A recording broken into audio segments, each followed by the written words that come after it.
Hello student, today we will discuss about the new topic that is virus. तो आज के topic में हम पढ़ेंगे वायरस के बारे में कि वायरस क्या चीज है, लेकिन इससे पहले कुछ बातें जरूरी है। तो hello student, today we will discuss about the new topic that is virus. तो वायरस स्टार्ट करने से पहले कुछ इंट्रोडक्शन करना मैं चाहता हूँ। तो ये मेरा फर्स्ट वीडियो है इस चैनल पे। इसके बाद जितने भी रिलेटेड वीडियो है बायोलॉजिकल साइंस के, तो एमएससी लेवल पे, बीएससी लेवल पे, एफएससी लेवल पे, सारे के सारे जितने भी टॉपिक है उस सारे के सारे पे मैं इंशाल्लाह वीडियो अपलोड कर लूंगा। तो आज का जो फर्स्ट, तो मैंने डिसीजन फैसला ये किया कि स्टार्ट में वायरोलॉजी से ले लो, इसके बाद physiology, anatomy, genetic, ecology, environmental science, जितने भी सब्जेक्ट है वो सारे के सारे वीडियो अपलोड करूंगा। और स्टार्ट मैंने फैसला किया मैं वायरोलॉजी पे कर लो। जितने भी रिलेटेड पॉइंट है, टॉपिक है, जो इंफॉर्मेशन है वायरस के बारे में, वो सारे के सारे इंशाल्लाह में step by step separate lecture में डिस्कस करूंगा। लेकिन आज हम डिस्कस करेंगे वायरस। लेकिन स्टूडेंट रजिस्टर अपने साथ निकाल के और पेन भी साथ, जो भी इंपॉर्टेंट टॉपिक हो, जो भी इंपॉर्टेंट टर्म हो, जो इंफॉर्मेशन हो, अपने साथ नोट कर लेना। इंशाल्लाह इसके बाद कोई भी वीडियो आपको देखने की जरूरत नहीं होगी। तो वायरस के बारे में जितने भी इंफॉर्मेशन है सारे के सारे यहाँ पे मैं एक्सप्लेन करूंगा। और बाकी फिर ना टीचर की, ना बुक की, और ना ही दोबारा किसी वीडियो देखने की जरूरत होगी। तो आज के वीडियो में हम कुछ टॉपिक, कुछ पॉइंट एक्सप्लेन करेंगे। सबसे पहले तो वायरस का इटाइमोलॉजी एक्सप्लेन करेंगे कि virus word, from where the word virus is derived, what is the meaning of virus, and जो अल्फाज जिस चीज से आए हुए हैं, यानी जो वायरस का वर्ड है किस चीज से आए हुए, इसका मतलब क्या है, अब वो मतलब इसको क्यों कहते हैं, और इसके साथ साथ ये वायरस की डिस्कवरी किसने की थी, वायरस का लफ्ज किसने इस्तेमाल किया था, वायरस की हिस्ट्री क्या है, वायरस की स्टडी को क्या कहते हैं, वायरस की प्रॉपर्टी क्या है, ये सारे के सारे एक्सप्लेन करेंगे आज। तो फर्स्ट ऑफ ऑल मैं इसकी एटाइमोलॉजी यानी या इसकी जो डिराइवेटिव है कि ये वायरस का लफ्ज कहां से आया हुआ है। ये वर्ड वायरस एक लैटिन वर्ड से आया हुआ है, और वो लैटिन वर्ड है वीनोम, और इस वीनोम का मतलब है poison fluid. Poison fluid, virus का लफ्ज एक लैटिन वर्ड वीनोम से आया हुआ है जिसका मतलब है पॉइजन फ्लूइड, एक जहरीला माया।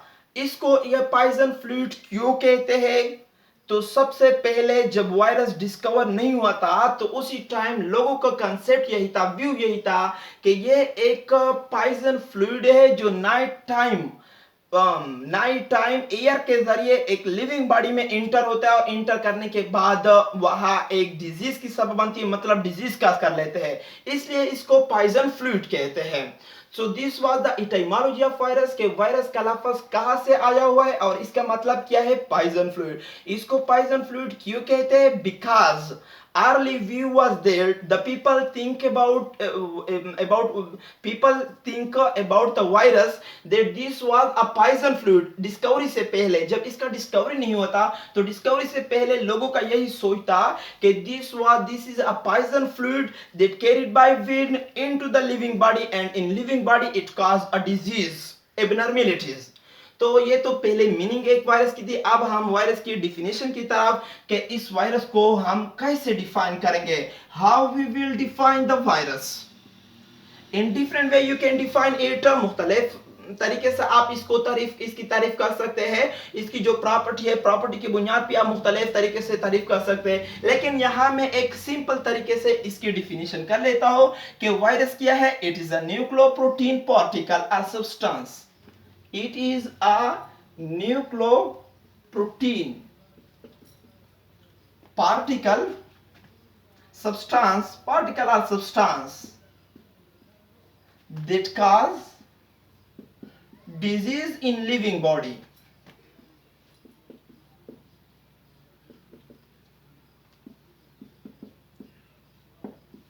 ये एक न्यूक्लियोप्रोटीन सब्सटेंस है जो एक लिविंग बॉडी के अंदर तरफ, लिविंग बॉडी में इंटर होने के बाद एक डिजीज की सबब बनती है। तो यहां पे मैंने एक लफ्ज इस्तेमाल किया कि it is a nucleoprotein. Nucleoprotein का क्या मतलब? ये एक ऐसा सब्सटेंस है जो बेसिकली दो चीजों से बना हुआ है। एक है न्यूक्लो का मतलब है nucleic acid, and second protein, यानी ये न्यूक्लिक एसिड मतलब आरएनए या डीएनए, और ये प्रॉपर्टी स्ट्रक्चर में, उसकी स्ट्रक्चर में डिटेल के साथ हम इसको एक्सप्लेन करेंगे। और दूसरा प्रोटीन, अब कौन से टाइप प्रोटीन है, इसकी तरतीब किस तरह, वो हम स्ट्रक्चर में एक्सप्लेन करेंगे। लेकिन यहाँ पे सिर्फ आप डिफिनेशन को देख ले कि ये एक न्यूक्लियोप्रोटीन सब्सटेंस है जो लिविंग बॉडी में डिजीज काज कर लेते हैं। तो इसको ऐसे, इस सब्सटेंस को, इस चीज को हम वायरस कहते हैं। अब यहाँ पे एक टर्म में ऐड करना चाहता हूं, जो स्टडी ऑफ वायरस है, इसको हम कहते हैं virology. Study of virus is called virology. Virus के मुतालिक को, इसके स्टडी को हम वायरोलॉजी कहते हैं। अब हम स्टूडेंट पढ़ेंगे कि ये वायरस की डिस्कवरी किस तरह हुई, इसकी हिस्ट्री क्या है, अर्ली लोगों का क्या व्यू था, इसके बाद साइंटिस्ट ने इसको किस तरह डिस्कवर किया, किसने इसको डिस्कवर किया, इसका नाम को वायरस का नाम किसने दिया। तो अब हम पढ़ते हैं इसकी हिस्ट्री के बारे में, कंसेप्ट के बारे में, जो early view history of virus, कि इस वायरस का डिस्कवरी किस तरह हुई। याद रखना, कुछ माइक्रोबियोलॉजिस्ट थे, जिसमें एक पास्चर, मायर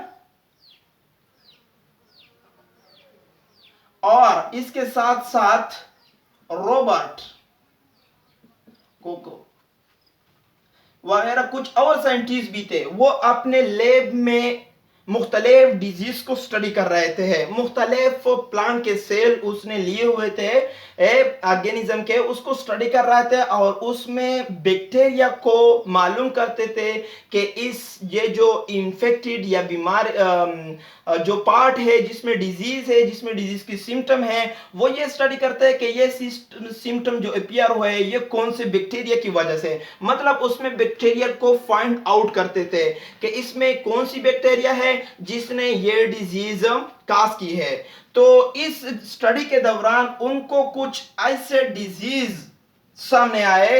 एक किस्म की टोबैको प्लांट के कुछ लीव्स थे,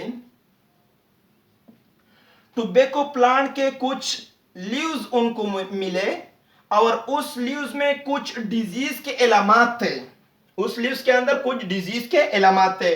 और वो इलामात, एक तो उसमें रिंकल, और सेकंड इसमें जो इलामात वो है वो मोल्टिंग, ये कुछ इलामात थे। जब उसने इस डिजीज को स्टडी कर लिया, स्टडी करने के बाद उसने ये कोशिश की कि ये जो इलामात जाहिर हुए, पिया हुए, ये कौन से बैक्टीरिया की वजह से, किस बैक्टीरिया ने ये बीमारी काज की हुई है। लेकिन स्टडी करने के बाद उसे कोई बैक्टीरिया ना मिला, उसने कोई बैक्टीरिया ऑब्जर्व नहीं किया। अब वो हैरान थे कि एक तरफ तो डिजीज यानी इलामत भी जाहिर हुए, दूसरी तरफ इसके अंदर तो बैक्टीरिया भी नहीं है। अब इसके अंदर वो कौन सी चीज है जिसकी वजह से ये इलामत, ये सिम्टम अपीयर हुए हैं।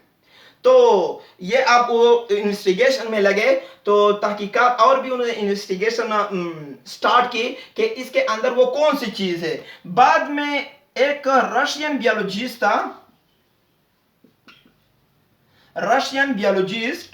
तो उस रशियन बियोलॉजिस्ट ने इसके अंदर वायरस की डिस्कवरी की और उसका नाम था इवानोस्की। ये फर्स्ट साइंटिस्ट था जिसने वायरस की डिस्कवर की थी, रशियन बायोलॉजिस्ट इवानोस्की, कि इसने इस टोबैको मोज़ेक टोबैको जो लीव है उसमें वायरस की डिस्कवरी की। और इसके अंदर जो डिजीज, इस डिजीज को उसने नाम दिया था, ये जो साइंटिस्ट स्टडी कर रहे थे, TMD, टोबैको मोज़ेक डिजीज, इसलिए कि इसमें जो इलामात पियर हो रहे थे ये इलामात एक मोज़ेक मैनर पे थे, और इसी मोज़ेक मैनर पे जाहिर होने की वजह से इस डिजीज को नाम भी टोबैको मोज़ेक डिजीज, कि ये टोबैको प्लांट में एक ऐसा डिजीज है जिसकी इलामत, जिसकी सिम्टम एक मोज़ेक मैनर से अपीयर हो रहे हैं।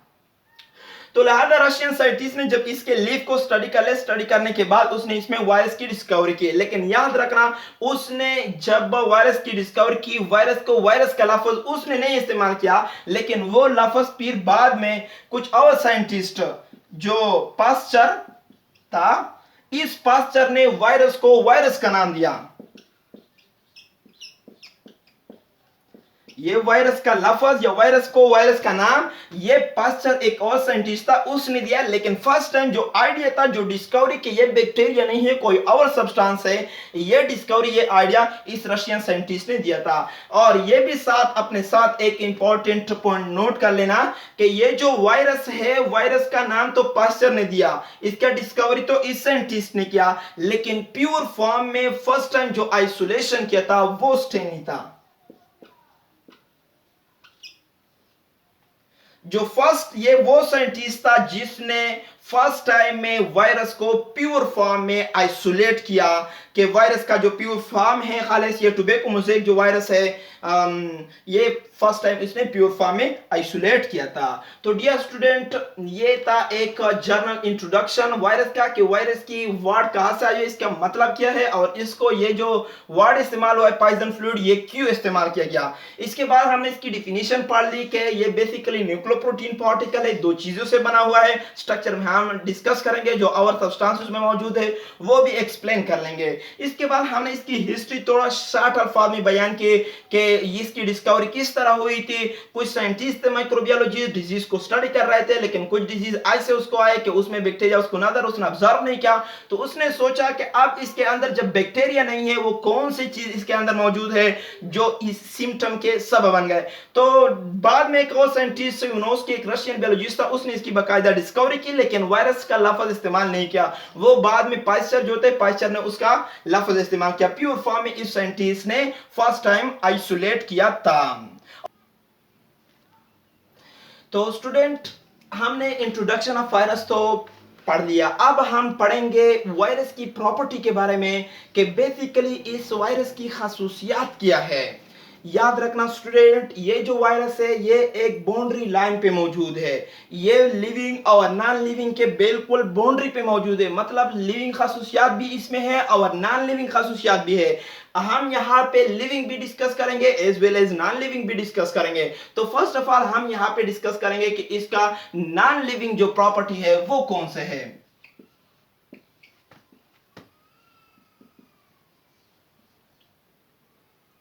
Non living properties,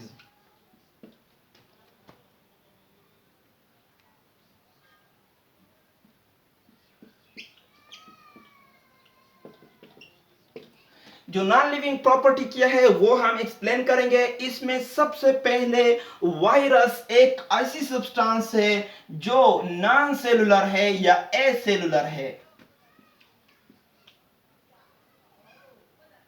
non cellular या एसेलुलर का क्या मतलब, ये कोई सेल नहीं है, इसमें कोई cell wall, cell membrane, cytoplasm वगैरह सेल के जितने भी प्रॉपर्टी है वो नहीं है, मतलब ये एक नॉन सेलुलर एसेलुलर है। जब एसेलुलर हुआ तो इसके अंदर ऑलरेडी जो प्रोटोप्लाज्म है, जो लिविंग पार्ट है, मतलब साइटोप्लाज्म, न्यूक्लियोप्लाज्म, ये भी इसमें एब्सेंट है, इसके अंदर प्रोटोप्लाज्म एब्सेंट है। अब प्रोटोप्लाज्म किसे कहते हैं, कुछ रिलेटेड टर्म यहां पे इस्तेमाल होते हैं, तो स्टूडेंट इसको समझना चाहिए आपको। एक होता है साइटोप्लाज्म प्लस न्यूक्लियोप्लाज्म।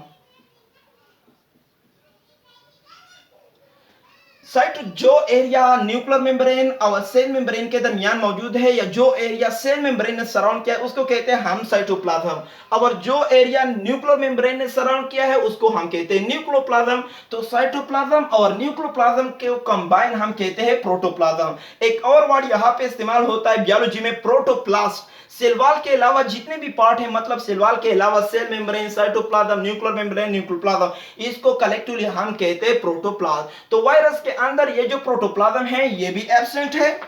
जब प्रोटोप्लाज्म एब्सेंट हुआ तो ऑलरेडी साइटोप्लाज्म भी एब्सेंट है उसमें। तो साइटोप्लाज्म एब्सेंट होने की वजह से उसमें साइटोप्लाज्मिक जो ऑर्गेनेल्स है वो भी एब्सेंट है। और इस ऑर्गेनेल एब्सेंट होने के साथ साथ इसके अंदर जो सिस्टम है, जो मुख्तलिफ किस्म के सिस्टम है लिविंग बॉडी के अंदर, वो भी एब्सेंट है। जैसे कि रिप्रोडक्शन हो गया, रिस्पायरेशन, जो प्रॉपर सिस्टम है वो रिस्पायरेशन हो गया, नर्व सिस्टम हो गया, सर्कुलेटरी सिस्टम हो गया, डाइजेस्टिव सिस्टम, ये सारे के सारे सिस्टम भी इसके अंदर एब्सेंट है। और सिस्टम एब्सेंट होने के साथ साथ एक और जो इंपॉर्टेंट प्रॉपर्टी है नॉन लिविंग वायरस का, वो यही है कि ये इंडिपेंडेंट लाइफ नहीं गुजार सकते हैं। इंडिपेंडेंट लाइफ इज एब्सेंट, इसमें इंडिपेंडेंट लाइफ भी नहीं है। अब इंडिपेंडेंट लाइफ का क्या मतलब, ये वायरस होस्ट के बगैर जिंदगी कभी भी नहीं गुजार सकते। इसके लिए होस्ट का होना इंतहाई जरूरी है, होस्ट का होना इंतहाई जरूरी है। लेकिन यहां पे याद रखना, ये पैरासाइट है एक होस्ट का, लिविंग बॉडी पे अटैक कर लेता है, लिविंग बॉडी के बगैर तो जिंदगी गुजार नहीं सकते।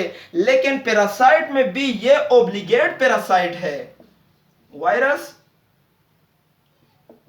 ऑब्लिगेट पैरासाइट है। ऑब्लिगेट पैरासाइट का क्या मतलब, दियर होस्ट इज स्पेसिफिक, उसका होस्ट स्पेसिफिक है, जिस बॉडी के लिए वो है उसी पे अटैक करेगा, इसके बगैर किसी और बॉडी पे यह अटैक नहीं कर सकता। तो लिहाजा ये इंडिपेंडेंट लाइफ नहीं गुजार सकते। पैरासाइट है एक लिविंग बॉडी का, और ऐसा पैरासाइट कि वो अपने बॉडी के लिए, होस्ट के लिए स्पेसिफिक है। मतलब इंसान का जानवर दूसरे जानवर पर अटैक नहीं कर सकता, एनिमल का इंसान पे, जानवर पे, और जानवरों का जो वायरस है वो प्लांट पे अटैक नहीं कर सकता। ये ऑब्लिगेट पैरासाइट है, एक स्पेसिफिक है। और ऐसे पैरासाइट जो मतलब एक होस्ट चेंज करता है, मतलब एक होस्ट पे भी वो अपनी जिंदगी गुजार सकते हैं, इसके अलावा इसके कुछ और भी होस्ट हो, तो उस किस्म के पैरासाइट को हम फैकल्टेटिव पैरासाइट कहते हैं। तो ये एक नॉन लिविंग प्रॉपर्टी है वायरस का के, और ये भी याद रखना कि ये जितनी भी प्रॉपर्टी है ये तब जाहिर होंगे जब एक सेल के आउटसाइड हो। मतलब जब वायरस सेल के आउटसाइड हो तो वो नॉन लिविंग प्रॉपर्टी को जाहिर कर देता है। इसके अलावा जो कुछ और प्रॉपर्टी है उसमें नॉन लिविंग, एक तो ये कि इसमें ग्रोथ नहीं है, वायरस के अंदर ग्रोथ एब्सेंट है। अब ग्रोथ का क्या मतलब, यहां पे जो इंक्रीज इन साइज है वायरस में ये एब्सेंट है। वायरस साइज में बट जितना भी उनका साइज है बस वही साइज उसका स्पेसिफिक है, मजीद वो साइज इंक्रीज नहीं कर सकते। तो जिसमें ग्रोथ यानी इंक्रीज इन साइज भी एब्सेंट है, लेकिन रिप्रोडक्शन है उसमें, इंक्रीज इन नंबर एबिलिटी उसमें है, और ग्रोथ जो है वो इसमें एब्सेंट है। आउटसाइड द सेल ये क्रिस्टलाइन फॉर्म में है। ये जितने भी प्रॉपर्टी है ये वायरस के नॉन लिविंग प्रॉपर्टी है, जिसमें नॉन सेलुलर है, प्रोटोप्लाज्म एब्सेंट है, साइटोप्लाज्मिक ऑर्गेनेल, साइटोप्लाज्म जो सिस्टम है मुख्तलिफ किस्म के वो एब्सेंट है, इंडिपेंडेंट लाइफ एब्सेंट है, ऑब्लिगेट पैरासाइट है, इसमें ग्रोथ भी एब्सेंट है। और ये सारे के सारे प्रॉपर्टी जब वो सेल से आउटसाइड हो ये तब शो कर देते हैं। तो student, this was non-living property of a living non-living property of a virus. Now we will discuss about the living property of a virus. that वो कौन से प्रॉपर्टी है वायरस के अंदर जो एक लिविंग बॉडी के साथ उसकी रिजेम्बलेंस है, उसकी मुशाबिहात है, वो हम डिस्कस करेंगे। तो स्टूडेंट, अब हम डिस्कस करेंगे वायरस के जो लिविंग प्रॉपर्टी है। नॉन लिविंग तो हमने डिस्कस की है कि वायरस में नॉन लिविंग खसूसियात कौन से है। अब हम वायरस में लिविंग प्रॉपर्टी को एक्सप्लेन करेंगे। फर्स्ट ऑफ ऑल इसके अंदर ऑर्गेनिक मॉलिक्यूल मौजूद है, बायो मॉलिक्यूल मौजूद है, ऑर्गेनिक मॉलिक्यूल मौजूद है।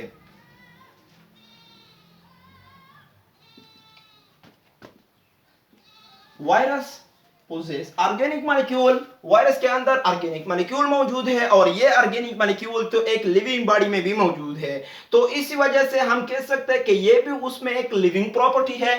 नंबर सेकेंड, उसके अंदर जो प्रॉपर्टी है लिविंग का वो ये है कि इसके अंदर जेनेटिक मटेरियल है। जेनेटिक मटेरियल वो मटेरियल जो एक जानदार से दूसरे जानदार या एक जनरेशन से दूसरे जनरेशन को खसूसियात को ट्रांसफर करते हैं, उसको हम जेनेटिक मटेरियल। वायरस में या तो आरएनए जेनेटिक मटेरियल आरएनए या डीएनए की सूरत में, इन दो में से एक एग्जिस्ट होता है। लेकिन याद रखना कभी भी ऐसा कोई वायरस नहीं है, ऐसा कोई वायरस नहीं है जिसके अंदर एक ही टाइम पे आरएनए भी मौजूद हो डीएनए, या इसमें जेनेटिक मटेरियल आरएनए होगा या डीएनए, दोनों एक ही वक्त पे कभी भी नहीं होगा। तो ये भी उसका एक लिविंग प्रॉपर्टी है, चूंकि लिविंग बॉडी में भी ये डीएनए या आरएनए, एक जो यूकेरियोट या लिविंग बॉडी है उसमें तो आरएनए डीएनए एक ही टाइम पे मौजूद दोनों होते हैं, लेकिन उस वायरस में सिर्फ या तो आरएनए या डीएनए। लेकिन फिर भी हम कहते हैं कि ये भी एक लिविंग की खसूसियात है। थर्ड वन, उसमें प्रोटीन है।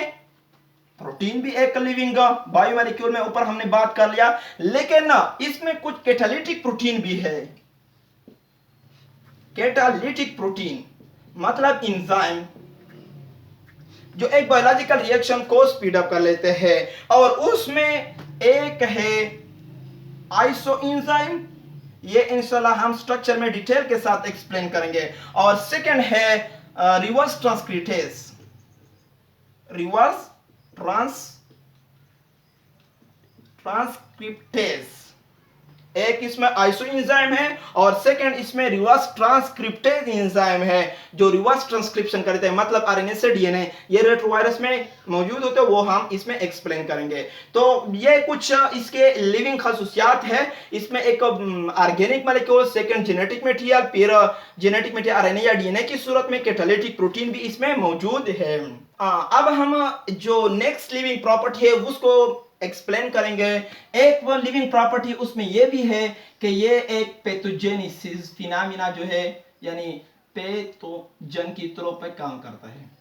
वायरस एक पैथोजन की तौर पर काम करता है, जो दूसरे लिविंग ऑर्गेनिज्म में भी यही प्रॉपर्टी है, बैक्टीरिया वगैरह में, तो वो यही प्रॉपर्टी वायरस में भी है। तो लिहाजा हम ये कह सकते हैं कि यह भी उसमें एक लिविंग प्रॉपर्टी है। और जो प्रॉपर्टी है इसमें, इसके अंदर ये mutation, change in DNA, chromosome और न्यूक्लियोटाइड, इसमें जो जेनेटिक मटेरियल में जब भी चेंज जाता है तो इसको हम म्यूटेशन कहते हैं। और ऑर्गेनिज्म की तरह, लिविंग ऑर्गेनिज्म की तरह, जिस तरह लिविंग ऑर्गेनिज्म म्यूटेशन पॉसिबल है, इस तरह वायरस भी म्यूटेशन शो कर देते हैं। और ये एक और नेक्स्ट जो प्रॉपर्टी है, ये किल बाय ऑटोक्लेव। ऑटोक्लेव ये एक मशीन है जिसमें टेम्परेचर इंतहाई ज्यादा होती है, और यह टेम्परेचर होने की वजह से उसके अंदर जो लिविंग बॉडी है वो खत्म होती है। इस तरह वायरस भी ऑटोक्लेव के अंदर हम खत्म कर सकते हैं कि चूंकि वहां पे टेम्परेचर इंतहाई ज्यादा होती है और इसकी वजह से उसकी जो प्रोटीन है वो डीनेचर हो जाता है, डीएनए में ब्रेकअप, उसके बॉन्ड स्ट्रक्चर चेंज हो जाता है। इसके अलावा ये इंक्रीज इन नंबर, ये भी एक लिविंग प्रॉपर्टी है, यानी रिप्रोडक्शन शो करता है, increase in number. Reproduction ability, जब भी एक सेल के अंदर वो एक दफा इंटर हो जाए तो इंटर होने के बाद वो अपने रिप्रोडक्शन को, इंशाल्लाह हम इसके लाइफ साइकिल में, रिप्रोडक्शन में इसको एक्सप्लेन करेंगे किस तरह वो अपने नंबर को इंक्रीज कर देते हैं, अपने नंबर भी इंक्रीज कर देते हैं। तो ये भी इसकी एक लिविंग प्रॉपर्टीज है, यानी इंक्रीज इन नंबर भी वो शो कर देते हैं।